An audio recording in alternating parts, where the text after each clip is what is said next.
Ladies and gentlemen, good day and welcome to the Tirth Gopicon Limited H2 FY25 earnings conference call hosted by Acme Strategic Advisors Private Limited. As a reminder, all participant lines will remain in the listen-only mode, and there will be an opportunity for you to ask questions after the presentation concludes. Should you need assistance during the conference call, please signal the operator by pressing star, then zero on your touchtone telephone. Please note that this conference is being recorded. I would now like to hand the call over to Mr. Milan Apte from Acme Strategic Advisors for opening remarks. Thank you, and over to you. Good afternoon, everyone. On behalf of Acme Strategic Advisors, I extend a warm welcome to all of you to the conference call of Tirth Gopicon Limited. We truly appreciate your participation today. At this crucial juncture, the management has taken the initiative to hold this interaction with stakeholders. We would like to highlight that many of your queries and concerns will be addressed during the opening remarks by the Managing Director. Now I hand over the call to the management. Over to you, sir. Ladies and gentlemen, नमस्कार, जय स्वामीनारायण। मैं Mahesh Kumbhani, managing director तीर्थ गोपीकॉन limited. सबसे पहले मैं TGL की तरफ से आप सभी रिस्पेक्टेड इन्वेस्टर्स, एनालिस्ट और स्टेक होल्डर्स का दिल से स्वागत करता हूं। आप सभी की इस अर्निंग कॉल में शामिल होने के लिए धन्यवाद करता हूं। मैं आप सबका तहे दिल से शुक्रिया अदा करता हूं। आपने टीजीएल पे हमेशा भरोसा, विश्वास और लगातार सपोर्ट किया है। हर बिजनेस जर्नी में हाइज और चैलेंजेस दोनों होते हैं, और हमारे लिए सबसे बड़ी ताकत ये रही है कि जब भी किसी टफ फेज का सामना हुआ है, आप जैसे स्टेक होल्डर्स ने हमेशा हम पर विश्वास बनाए रखा। आपका ये फेथ और कमिटमेंट ही हमारे लिए मोटिवेशन है।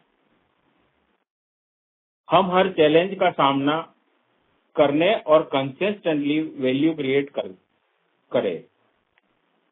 आप लोगों ने सिर्फ हमारे परफॉर्मेंस को नहीं, बल्कि हमारे वैल्यूज, विजन और इंटीग्रिटी को भी समझा है।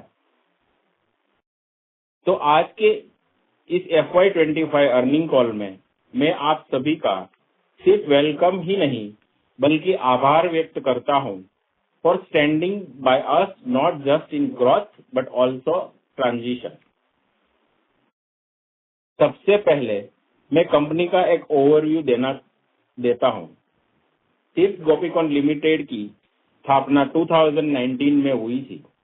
टीजीएल एक इंफ्रास्ट्रक्चरल और डेवलपमेंट कंपनी है जो सिविल इंजीनियरिंग प्रोजेक्ट के वाइड रेंज में अपनी एक्सपर्टीज के लिए जानी जाती है। हमारी expertise water supply system, sewerage network, smart road development, lake rejuvenation और अदर इंफ्रास्ट्रक्चर डेवलपमेंट वर्क में है।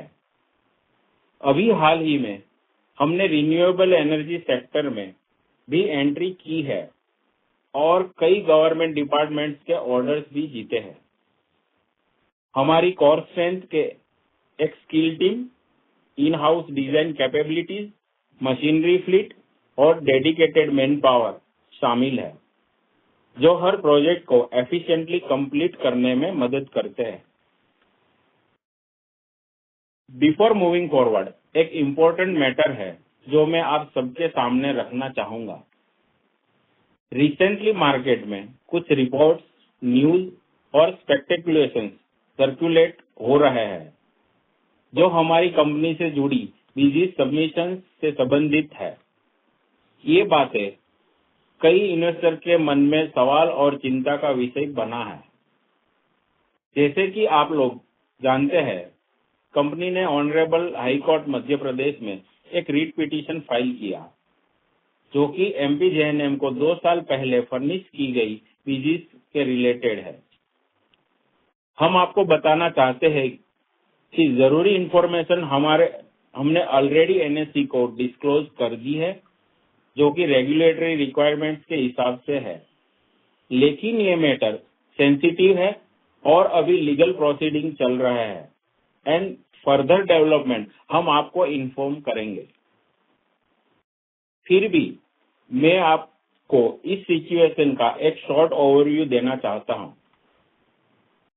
प्रोजेक्ट अवार्ड के समय हमने स्टैंडर्ड फाइनेंशियल प्रोसीड्यूर फॉलो किए थे और एक एक्सपीरियंस फाइनेंशियल कंसल्टेंट की मदद से डिफरेंट प्रोजेक्ट स्टेज के लिए बीजीज अरेंज करके सबमिट किया था।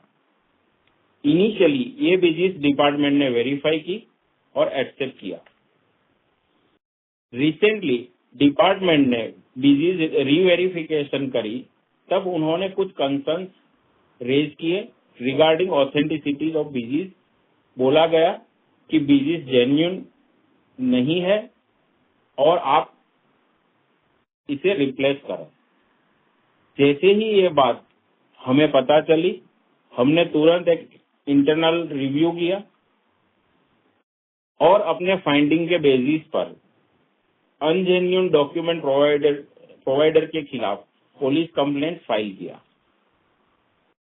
हमें लगा कि ये जरूरी है कि हम अपना केस एप्रोप्रिएट अथॉरिटीज के सामने प्रेजेंट करें। हम ऑनरेबल कोर्ट के आभारी हैं जिन्होंने हमें फ्रेश बीजीज इश्यू करने के लिए एडिशनल टाइम दिया। ऑनरेबल हाई कोर्ट ने पूरा केस देखने के बाद एक इंटरिम स्टे ग्रांट करते हुए एमपी जेएनएम को भी कर्सिव या एडवर्स एक्शन के लिए मना किया। कोर्ट ने हमें यह भी डायरेक्ट किया कि हम इस समय अवधि में फ्रेश बीजीज सबमिट करें। साथ ही हमारी कंप्लेंट को सेंट्रल ब्यूरो ऑफ इन्वेस्टिगेशन को डिटेल इन्वेस्टिगेशन के लिए रिफर करने का बोला। इसके बाद हमने सेंट्रल ब्यूरो ऑफ इन्वेस्टिगेशन को अपनी तरफ से कंप्लेंट दी। क्योंकि ये मैटर अब जुडिशियल कंसिडरेशन में होने के कारण हम इस स्टेज पर इसके बारे में और कमेंट्स देना पॉसिबल नहीं है। हम पूरी सिचुएशन को क्लोजली मॉनिटर कर रहे हैं और जैसे ही कोई सिग्निफिकेंट अपडेट या कोर्ट डायरेक्शन आता है, हम आप सभी शेयर होल्डर और स्टेक होल्डर को ट्रांसपेरेंट तरीके से टाइमली इन्फॉर्म करेंगे। हमने हमेशा स्टेक होल्डर्स के इंटरेस्ट को प्रायोरिटी दी है और आगे भी हमारा कमिटमेंट वही रहेगा। हम ट्रांसपेरेंसी, कंप्लायंस और गवर्नेंस के स्टैंडर्ड को फॉलो करते हैं और इस सिचुएशन में भी हमने प्रोएक्टिव एक्शन लिए हैं। रेगुलेटरी और इन्वेस्टिगेशन एजेंसी के साथ हम फुल कोऑपरेशन में हैं। कोर्ट का ऑर्डर जैसे ही ऑफिशियली अपलोड हुआ, हमने स्टैट्यूटरी डिस्क्लोजर फाइल कर दिए। दोस्तों, अब मैं आपको FY25 की फाइनेंशियल हाइलाइट्स और इंडस्ट्री के ग्रोथ के ड्राइवर्स के बारे में ब्रीफ करता हूं। इंडिया के इंफ्रास्ट्रक्चर सेक्टर में स्ट्रॉन्ग मोमेंटम बना हुआ है। इंटरिम बजट 2024-25 में कैपिटल इन्वेस्टमेंट में रोड, वाटर और अर्बन डेवलपमेंट सेक्टर पे फोकस किया गया है। और अगर हम बॉर्डर इंडस्ट्री ट्रेंड की बात करें तो आज के टाइम में गवर्नमेंट का रिन्यूएबल एनर्जी सेक्टर पर बहुत ही स्ट्रांग फोकस है। रिन्यूएबल सेक्टर में पॉलिसी सपोर्ट, इंसेंटिव और पब्लिक प्राइवेट पार्टनरशिप को एग्रेसिवली पुश किया जा रहा है।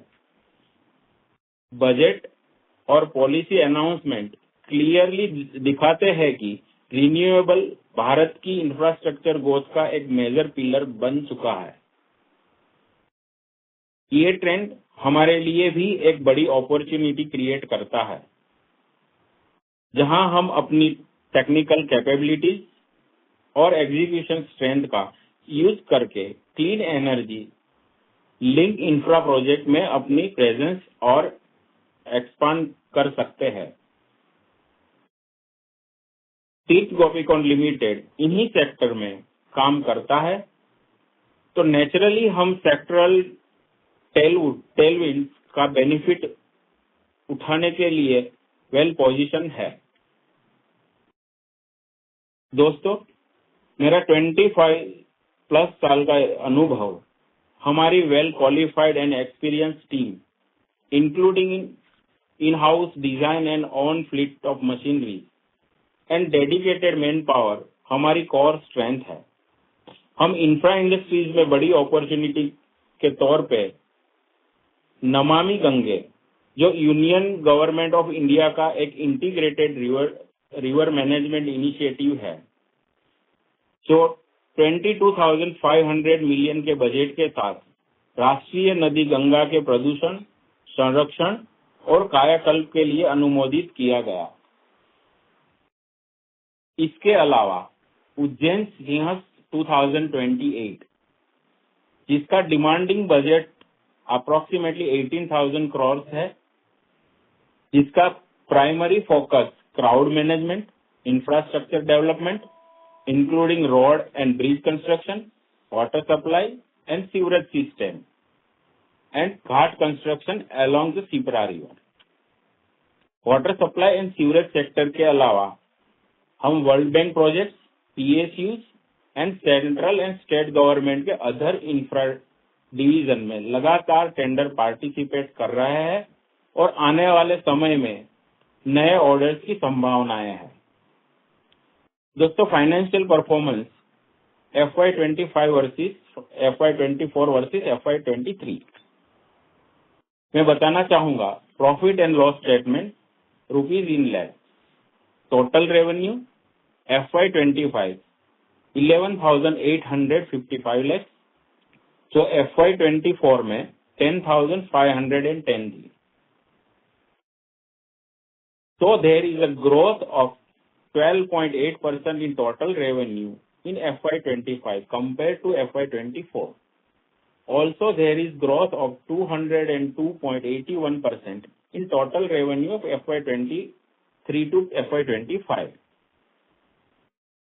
The company reported a 26% decline in revenue H2 FY25 as compared to H1 FY25, primarily related to delays in payment realization over the past of 6 months.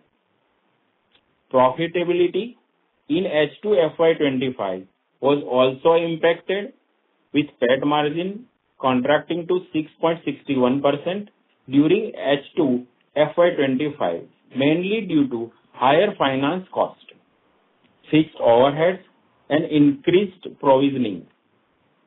The primary cause of decline in revenue during H2 FY25 is delays in payment disbursement by MPJNM. The decline in revenue can also be witnessed by result of H2 FY25 relating to other infra companies which have been executing project of MP Jal Nigam. दोस्तों, EBITDA FY25 2,490 lakh, FY24 is 1,829 lakh. Therefore, margin has improved significantly to 21% in FY25, whereas it was 17% in FY25, reflecting operational efficiency. PAT is FY25 1,284 lakhs, FY24 1,156 lakhs. So there is growth of 11.07% in FY25 compared with FY24.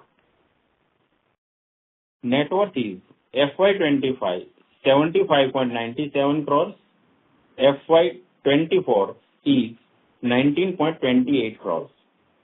There has been significant increase in net worth due to equity infusion and reserve growth.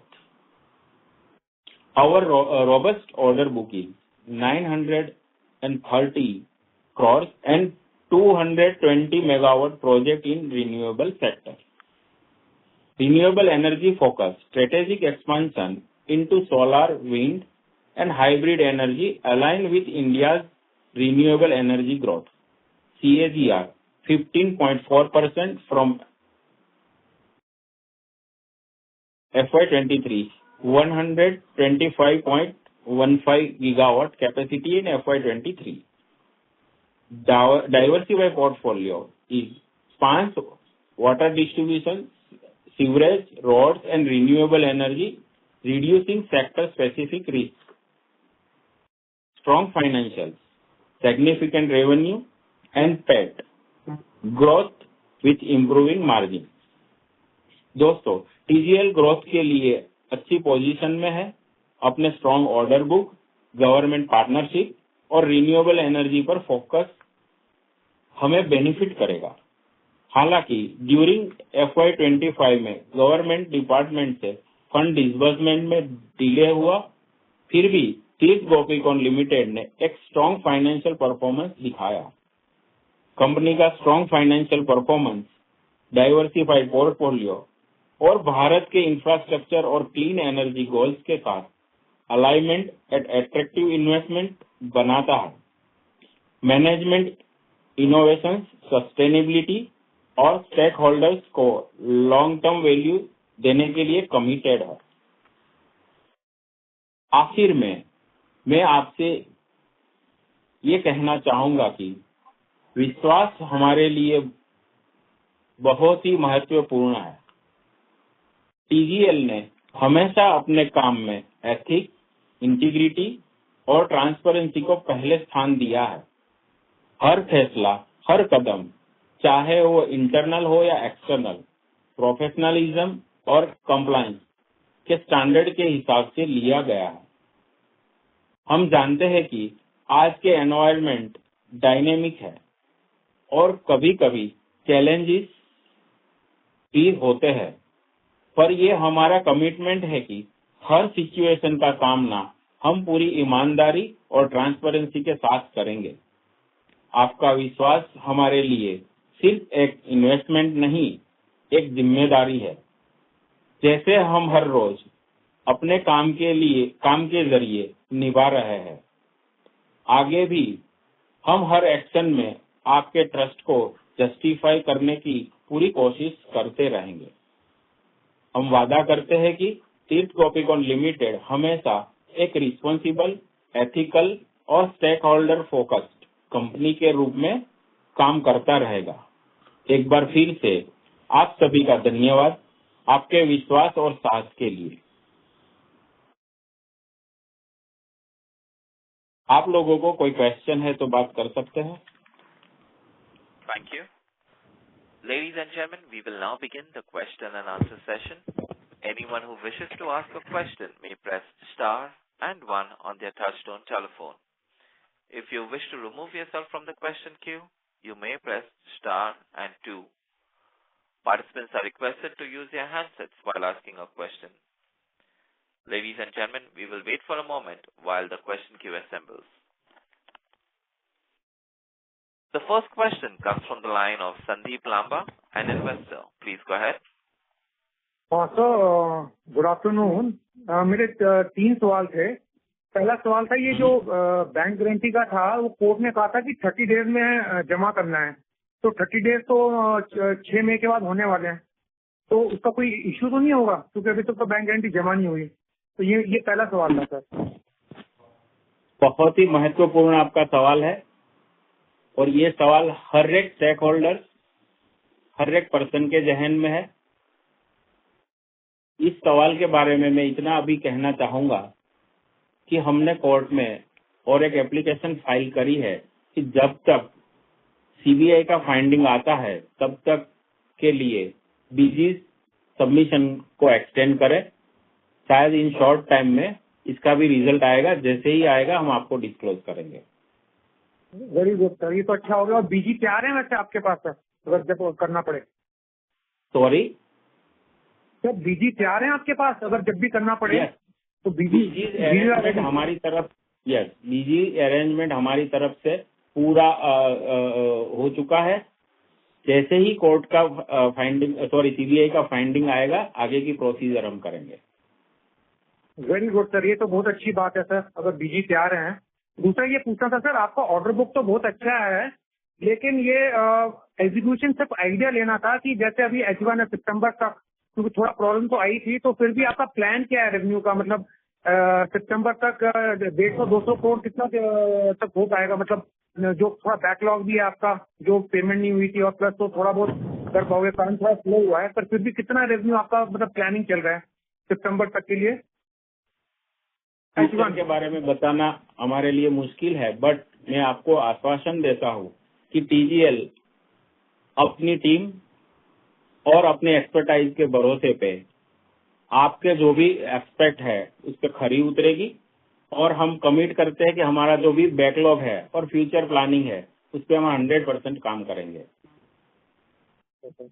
और sir ये Rajasthan renewable energy के और एक जयपुर विद्युत के काफी सारे बड़े ऑर्डर हैं सोलर के, इनका काम अभी शुरू हो गया? या राजस्थान रिन्यूएबल एनर्जी और JVNL का काम अभी शुरू हो गया या अभी होना है सर? अभी इसमें बड़े ऑर्डर थे आपके लिए?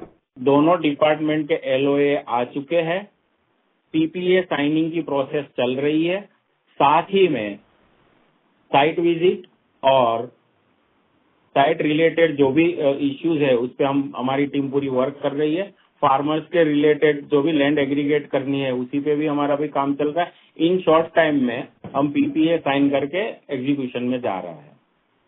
एजुकेशन में जाना है sir.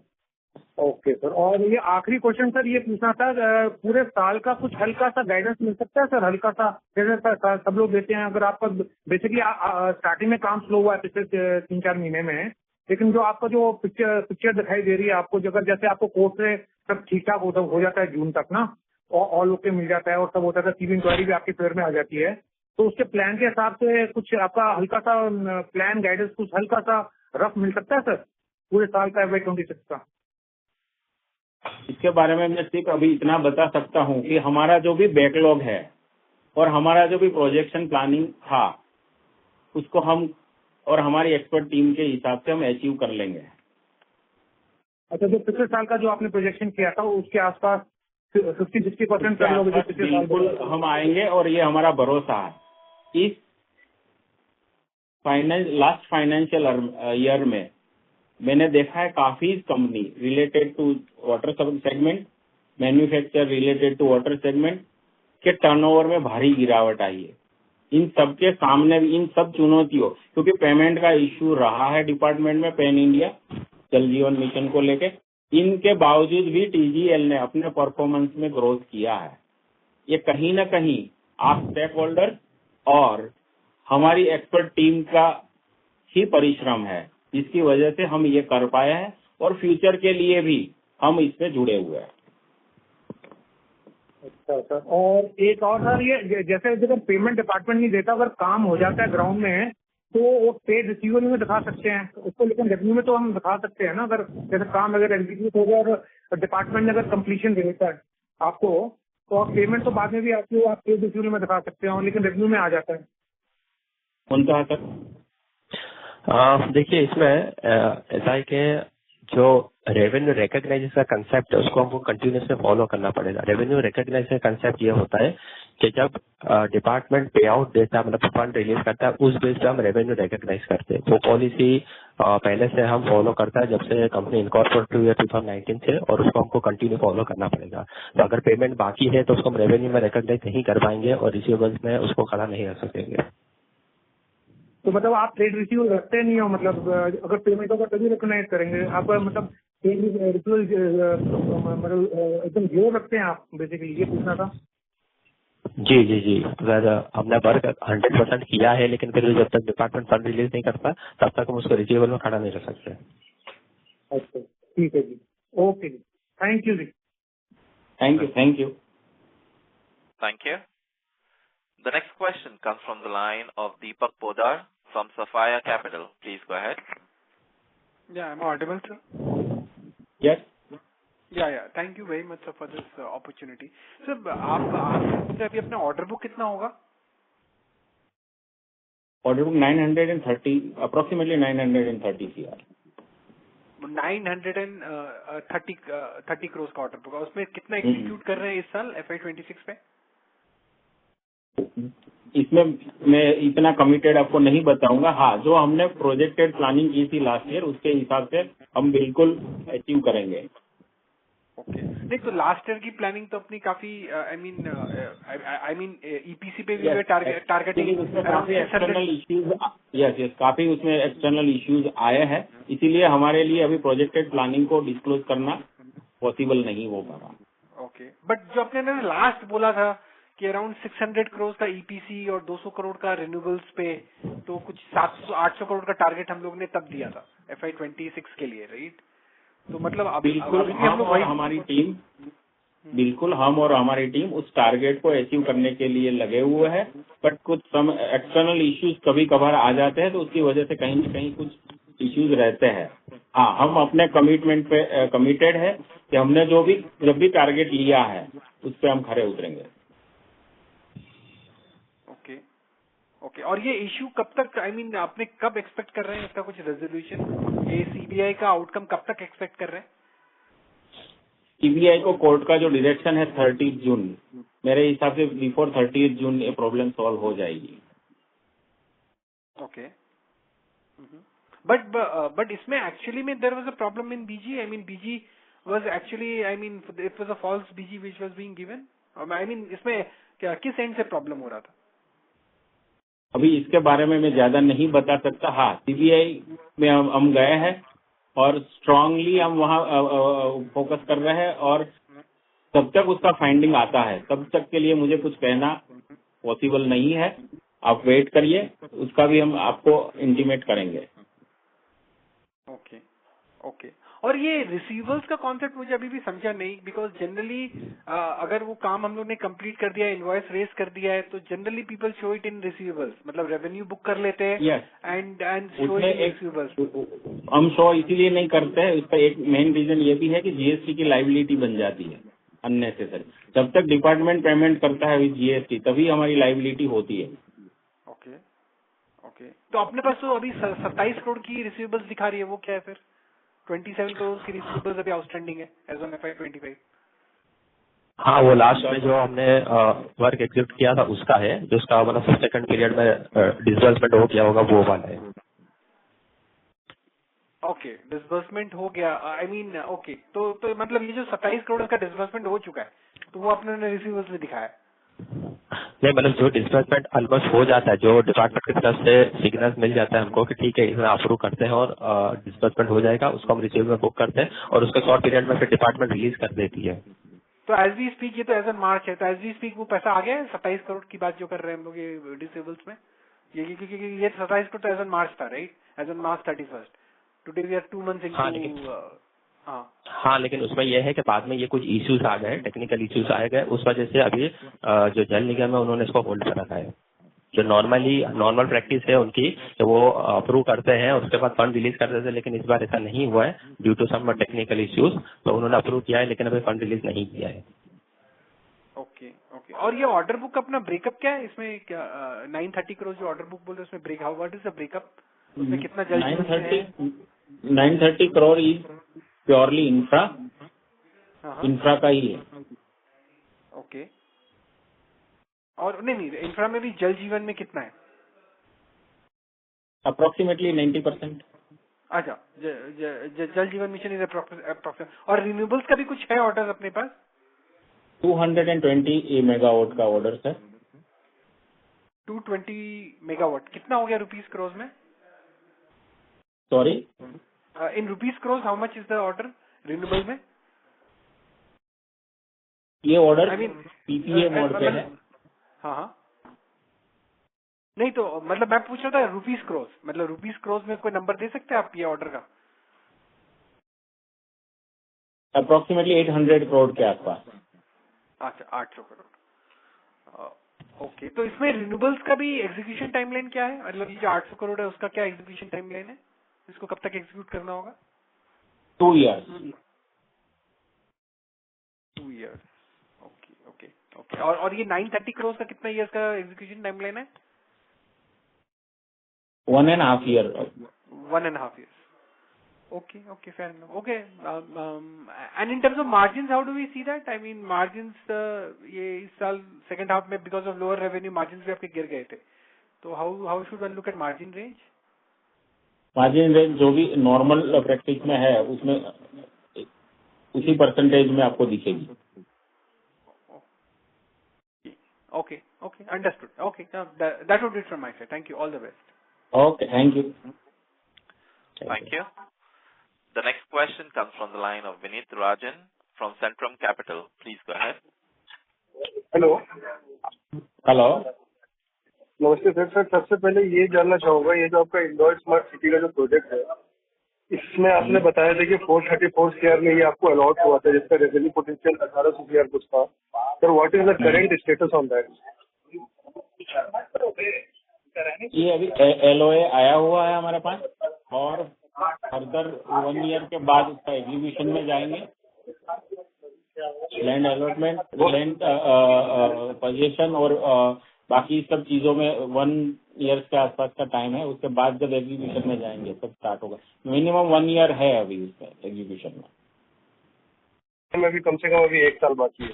Sir the second question comes कि आपने क्रेडिट रेटिंग में पिछले साल अपना रेवेन्यू दिखाया था 2000 something CR order book, unexecuted order book, और ये आज आप बोल रहे हैं 930 CR. सर तो ये चेंज कैसे आ गया? सॉरी आपके ऑडिट ये क्रेडिट रिपोर्ट में पिछले क्वार्टर में आपने डाला था कि आपका ऑर्डर बुक था 2000 समथिंग CR, जो अभी घट के आ गया 900 CR, जो अभी आप कह रहे हैं 930 CR एंड रिन्यूएबल का होगा. तो अभी आपका करंट ऑर्डर बुक आज के डेट में कितना है सर? हाँ. हेलो. हाँ जी. Hello, am I audible? Approximately infra and renewable की ऑर्डर बुक वही तो है 2000 के आसपास ही. तो अभी आपका अनएग्जीक्यूटेड ऑर्डर बुक है 2000 समथिंग CR, ये आप बोल रहे हैं? बहुत. यस. तो सर एक बात मुझे अब ये बताइए कि FY 2025 के एंड तक में सर इससे कितना रियलाइजेबल हम लोग देख रहे हैं कि रेवेन्यू में कितना टर्न आउट होगा?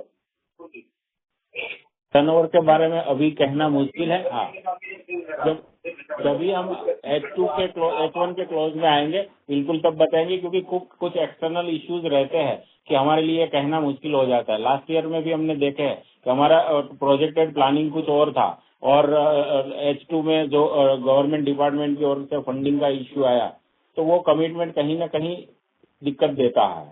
हाँ, हमारी बेस्ट एफर्ट्स है कि हम एज पर कमिटेड टारगेट और डिपार्टमेंट के जो भी टास्क है उसके हिसाब से हम काम करेंगे. सर ये जो आपका 180 CR का जो बीजी है सर, इस बीजी के लिए आपने मॉर्गेज किया हुआ है क्या कुछ, या फिर इससे मतलब कहीं और से मतलब ये चेक इशू हुआ था? उसके लिए जो भी अरेंजमेंट करनी थी वो बिल्कुल हमने करके रखी है. ये तो ये मतलब ये कंपनी का मॉर्गेज है या प्रमोटर का मॉर्गेज है, मैं ये जानना चाह रहा हूँ. उसके बारे में अभी बताना मेरे लिए मुश्किल है, बट बीजी के रिलेटेड जो भी प्रोसेस है वो पूरी हमने कर चुके हैं. और सर ये 180 CR की बीजी में आपका ऑर्डर बुक कितना है सर? ये इनिशियली 2 साल पहले दी हुई बीजीज है, उसमें से काफी सारे ऐसे हैं जो मोबिलाइजेशन और ये 80% के आसपास रिकवर हो चुके हैं. अगर आज की डेट में 180 के कंपेयर में देखें तो 110 CR के आसपास की बैलेंस बीजी रहती है. अच्छा, ठीक है. और सर एक और ये पूछना था कि अभी जो आप ये कह रहे हैं कि सर मतलब 1 साल के बाद ये इंदौर वाला जो प्रोजेक्ट स्टार्ट होगा, तो जैसे आप बता रहे हैं कि सर 68,000 कुछ स्क्वायर मीटर का लैंड है कंपनी को, मतलब जो आपको अलॉट हुआ है, तो सर अभी on an average circle rate वहाँ का क्या चल रहा है? Circle rate? Hello.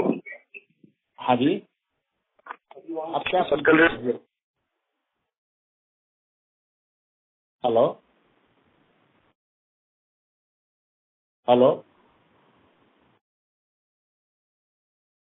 So we have lost the line of the participant.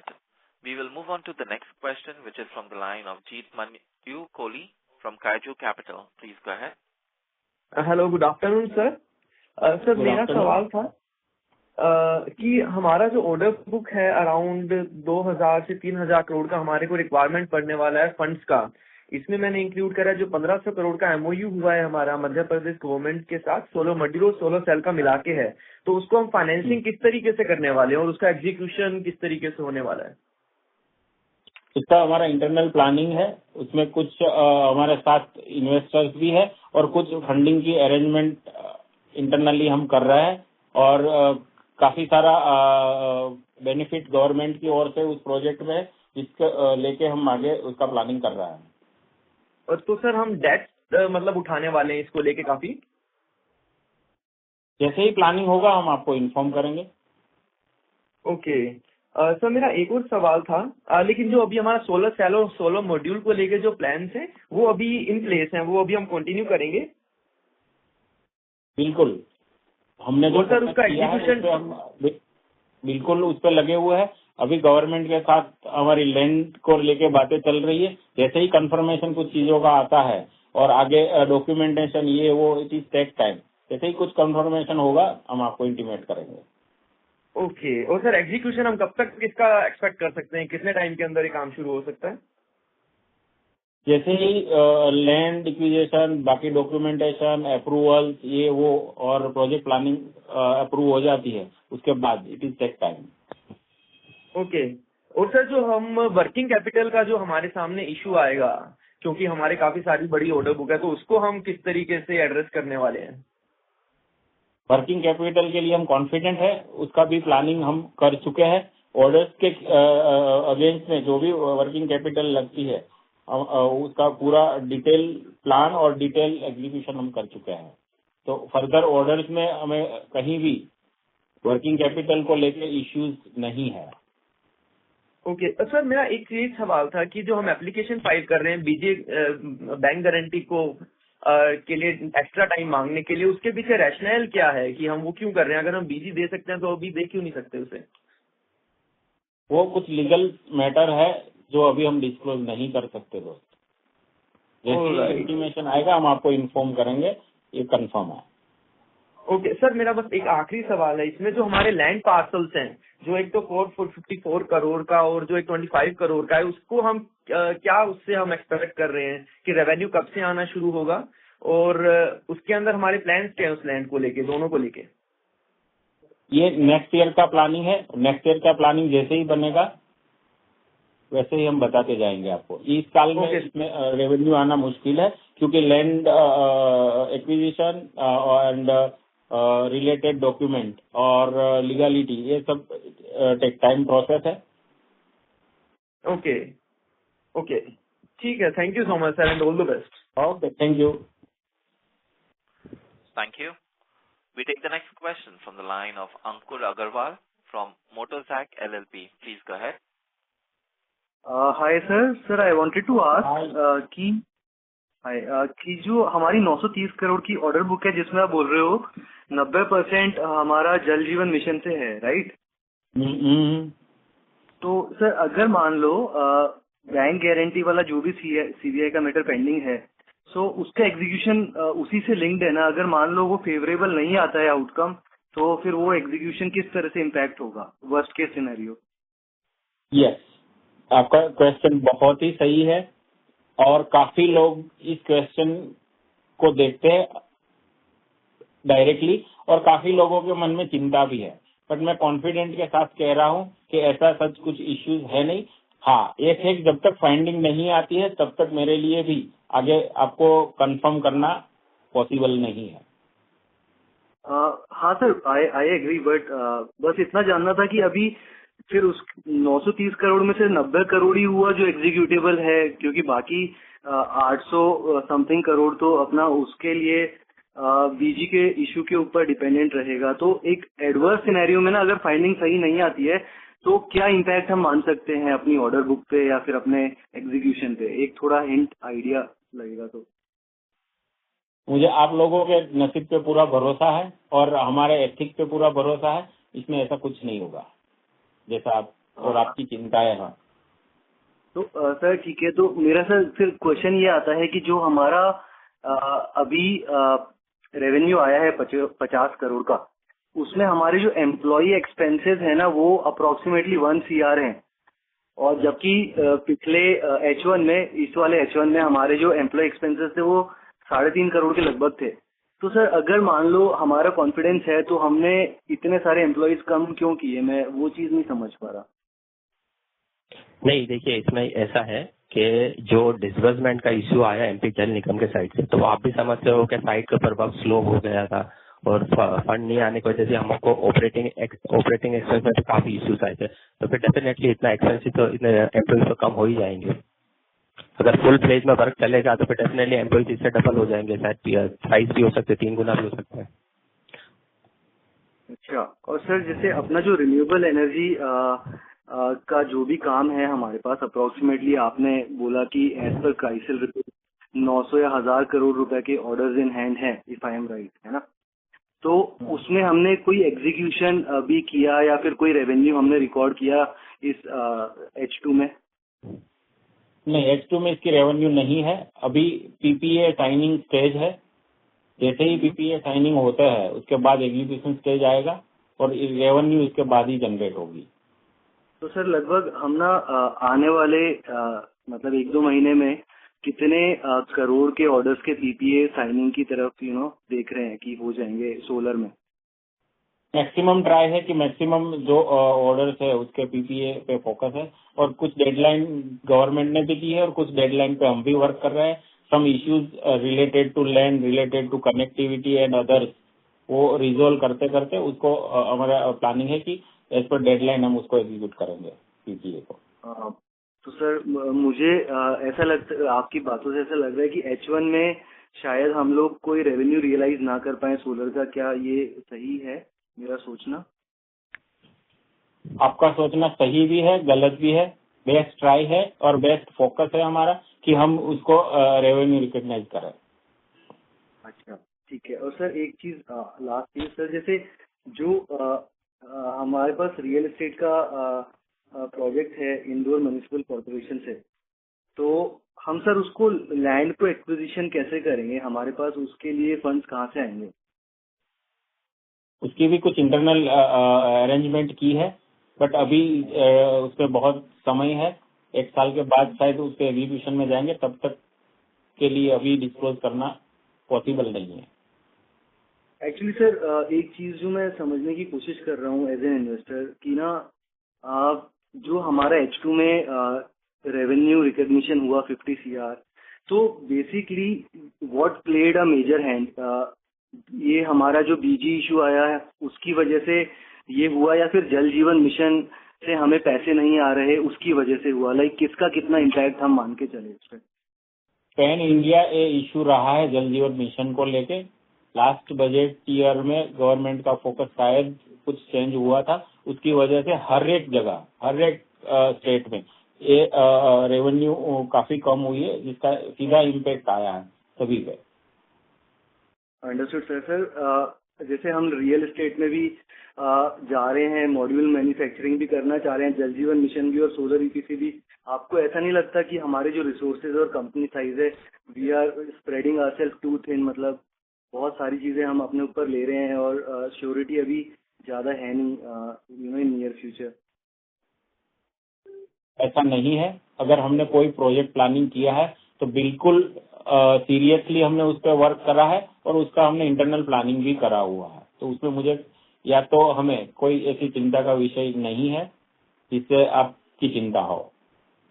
तो सर जो JJM है, जल जीवन मिशन है, तो गोइंग फॉरवर्ड ना आपको जैसे क्या इंडिकेशंस आ रहे हैं फ्रॉम गवर्नमेंट की, फ्रॉम द डिपार्टमेंट की भाई क्या कंडीशन अब गोइंग फॉरवर्ड होने वाली है, प्रोजेक्ट्स कैसे आने वाले हैं, पैसा कैसे आने वाला है सरकार से, like some kind of colour अगर आप? लास्ट बजट में गवर्नमेंट का फोकस रहा है अच्छे से, उन्होंने मतलब बजट में इम्पैक्ट दिया है जल जीवन मिशन को, और हमें ये है कि जैसे ही बजट में उन्होंने इसका इम्पैक्ट लिया है उसके हिसाब से आगे का प्लानिंग हो पाएगा। ठीक है, thank you sir, thank you. Okay, thank you. Thank you. We take the next question from the line of Abhishek Chaudhary from Kiran Enterprises.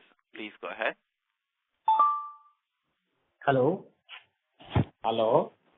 हाँ सर, आवाज आ रही है? अभिषेक। Yes yes yes. हाँ नमस्ते सर, मैं बोल रहा हूँ सर, ये जो इंदौर प्रोजेक्ट है अपना 454 CR वाला, उसमें सर रेवेन्यू पोटेंशियल 1800 CR लिखा गया है। तो ये सर कैसे 1800 CR पोटेंशियल है इसमें? ये पूरा रियल एस्टेट प्रोजेक्ट के तौर पे देखोगे तो उसका रेवेन्यू उसके करीब ही आ रहा है। हाँ, आगे जैसे ही कुछ उसका प्रोजेक्ट प्लानिंग बनेगा हम आपको बिल्कुल डिस्क्लोज करेंगे। अच्छा सर, इसमें 454 CR में अपने को कैसे पे कैसे करना है? वो स्टेज वाइज है। तो फर्स्ट फेज सर अभी नियर फ्यूचर में करना है या अभी? नहीं, 3 to 4 ईयर्स का प्लानिंग है उसमें पूरा, और उसके हिसाब से ही उसका पेमेंट है और उसके हिसाब से उसकी रेवेन्यू जनरेट होगी। हाँ, 1 साल अभी ऐसा है कि जहाँ लैंड एक्विजिशन और बाकी लीगल प्रोसीडिंग में पूरा निकलेगा, उसके बाद चीजें आगे एग्जीक्यूट होगी। अच्छा सर, ये जो 1800 CR है ये 3 to 4 ईयर्स में आएगा? Yes. Okay.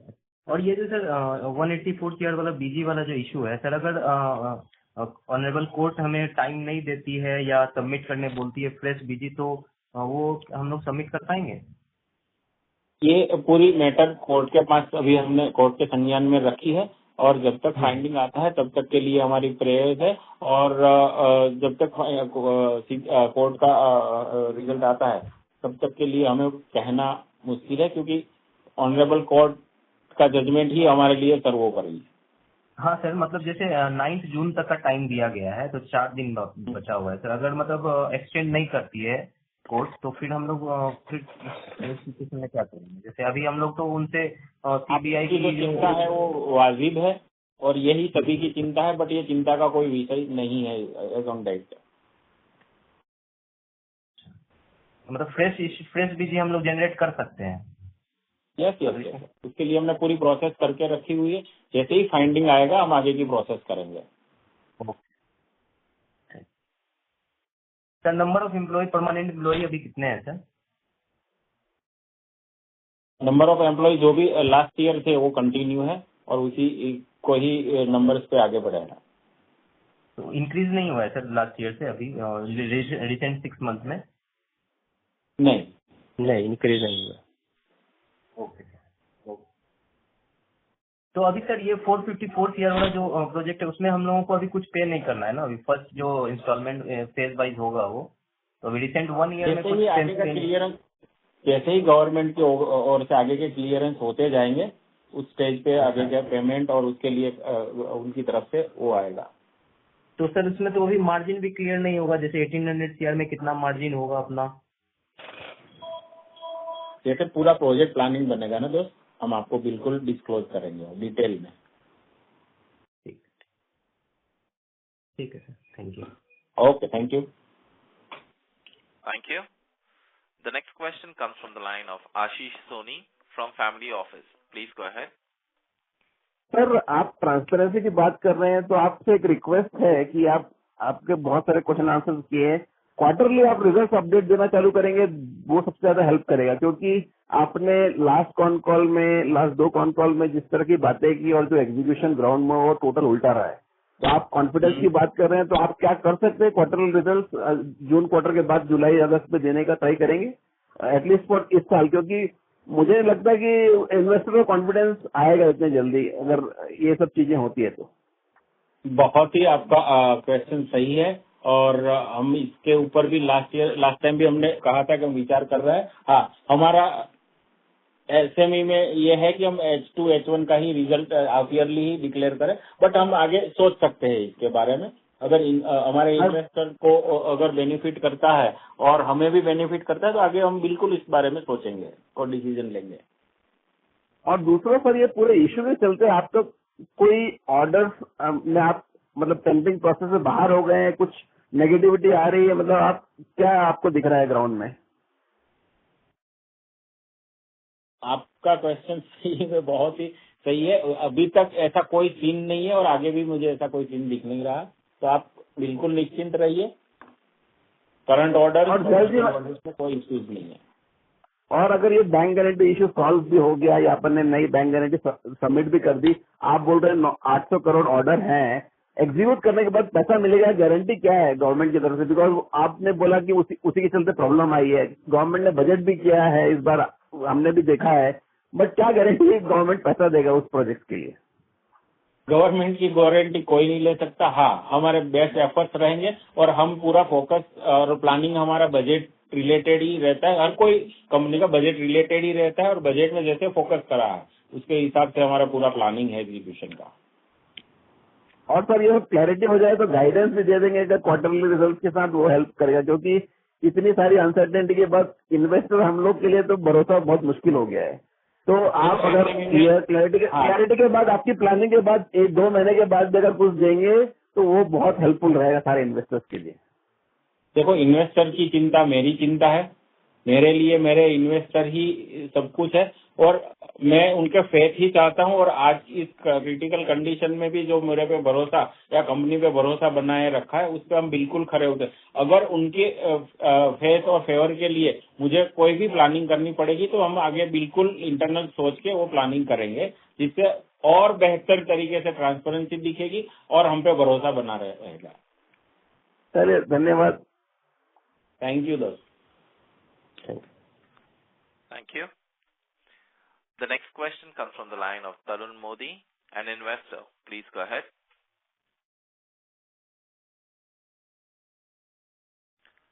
Tarun, if you can please unmute your line and ask your question. Since there is no response, we move on to the next question from the line of Darshan Kumar Patel, an investor. Please go ahead.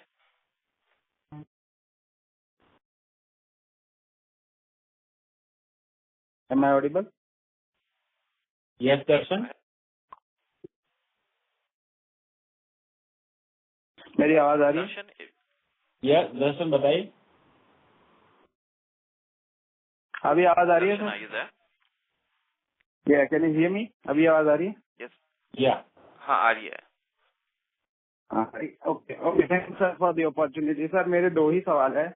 First question है, जो ये आप बोल रहे हो revenue decline because of delay in government order, तो next quarter में what is the quantum, वो कितना रेवेन्यू है जो अनरियलाइज है, अगर उसको एक नंबर दे सके।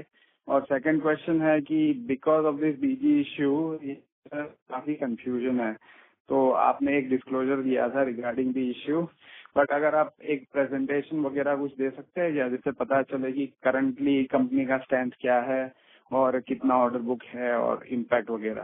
Thank you. ठीक है, आपके दोनों क्वेश्चन सही है। हाँ, बजटरी प्लानिंग के हिसाब से हम कोई भी आगे भविष्यवाणी नहीं कर सकते हैं। हाँ, हमारा बेस्ट एफर्ट है कि हम H1 H2 के जो भी रिजल्ट और हमने टास्क बनाया है उस पर हम बिल्कुल वर्क करेंगे डेडिकेटली। और आपके बीजी रिलेटेड जो भी क्वेश्चन है उसमें अभी हमारे लिए कुछ बताना मुश्किल है और हम आपसे काफी बातें करना भी चाह रहे हैं, बट जब सब्जुडिशियल मैटर है तब तक हमारे लिए कुछ चीजें ऐसी है कि जो कहीं ना कहीं मैटर को इम्पैक्ट करेगी। तो हम भी बहुत ही मतलब भरोसे के साथ और ट्रांसपेरेंसी के साथ और एथिकली इन्वेस्टिगेशन एजेंसीज के साथ लगे हुए हैं और इनके बातों पे हम बिल्कुल काम कर रहे हैं। और अभी आज की डेट में हमें ये डिस्क्लोज करना मुश्किल है। जैसे ही कुछ भी अपडेट्स आते हैं हम आपको इंटीमेट करेंगे। और सर अगर हमें मैनेजमेंट से कांटेक्ट करना है तो what is the best means, क्योंकि मैंने ये इश्यू होने के बाद फोन नंबर्स लगाए थे, इन्वेस्टर रिलेशन पे ईमेल भी डाले थे, तो अभी कांटेक्ट करना पॉसिबल है? आप मेल पे बिल्कुल अपनी क्वेरीज जो भी है वो भेज सकते हैं, कुछ टाइम निकाल के हम उसको रिजोल्व करके आपको अपडेट करेंगे। ओके जी, okay sir, thank you. Okay, thank you Darshan. Thank you. Ladies and gentlemen, due to time constraint, we take that as the last question and conclude the question and answer session. I now hand the conference over to Mr. Milind Apte from Acmal Strategic Advisors for closing comments. Please go ahead. Thank you. Thank you everyone for joining the conference call of Tejas Gopicon Limited. If you have any queries, please feel free to write to us at info@acmiladvisors.com. Once again, thank you all for joining the call. You can write to me at info@acmiladvisors.com. Thank you. Hello. Thank you. Hello. Yes, sir. Please go ahead. Yes. Before we conclude this call, मैं आप सभी को तहे दिल से thank you कहना चाहता हूं कि आपने अपने कीमती समय से वक्त निकालकर इस कॉल में हमें ज्वाइन किया। आपका सपोर्ट और ट्रस्ट हमारे लिए बहुत ही इम्पोर्टेंट है। यही हमें हर दिन बेहतर करने के लिए इंस्पायर करता है।